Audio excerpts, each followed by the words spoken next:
Fala pessoal, o X do xadrez de hoje é exclusivo do peão. Não, editor, eu disse peão e não peão.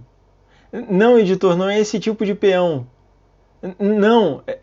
Pessoal, estamos com uma vaga aberta para editor do nosso canal.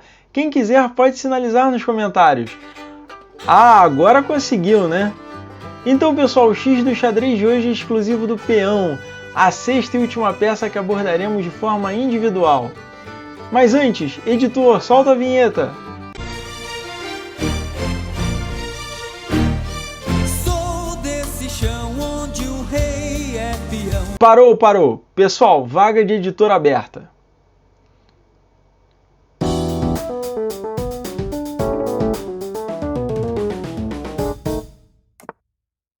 Pessoal, antes de começarmos, peço seu like e a sua inscrição no nosso canal para nos ajudar com a relevância e a produção dos vídeos.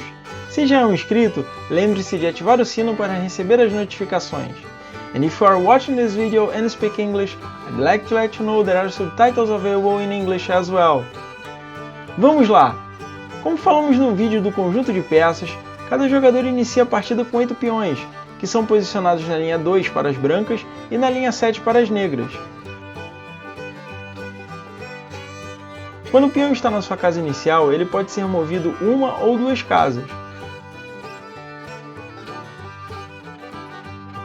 Depois do seu primeiro movimento, ele só poderá andar uma casa por vez, mesmo que ele tenha sido movido apenas uma casa no início. É importante observar que essas casas devem estar desocupadas. O peão é a única peça do xadrez que não se movimenta para trás. Logo, você nunca verá um peão branco na linha 1, nem um peão negro na linha 8. O peão também não pode pular sobre as outras peças, nem aliadas, nem adversárias. Apesar de se mover para frente, o peão não captura as peças à sua frente, mas sim nas diagonais para frente apenas uma casa. Então, nesta posição, o peão pode realizar um desses três movimentos.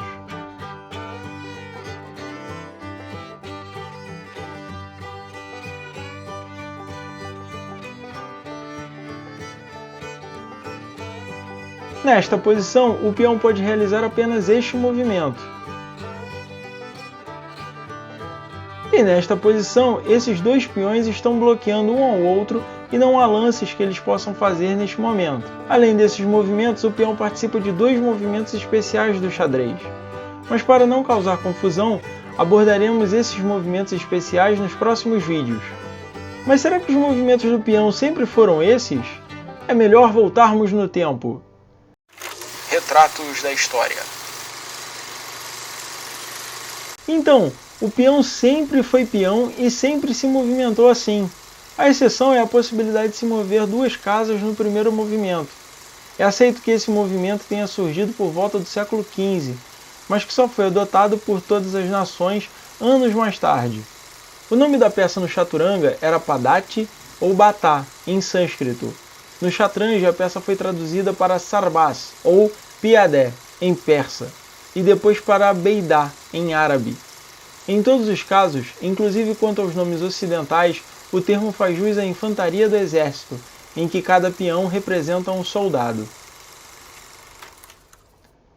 Quanto à estratégia, destacamos que, primeiro, na abertura costuma-se buscar a ocupação do centro do tabuleiro como uma vantagem espacial.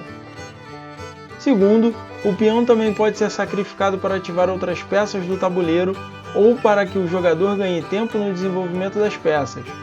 Quando o sacrifício é realizado na fase de abertura, é denominado gambito.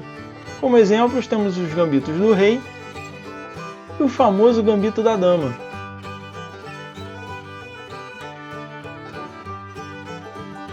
Terceiro, é ideal evitar ilhas de peões e peões dobrados, pois esses peões tornam-se fracos na defesa ao rei e suscetíveis a ataques.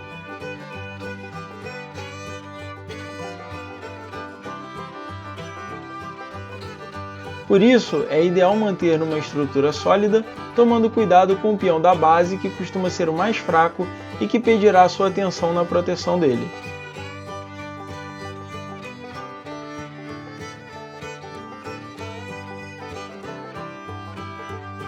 Esse é mais um X do xadrez. Gostou? Então deixe o seu like e se inscreva no canal. Peço também que deixe abaixo o seu comentário com sugestões e feedback. E você já viu o nosso vídeo sobre o rei? Então clique nesse card aqui e dê uma conferida. Tchau!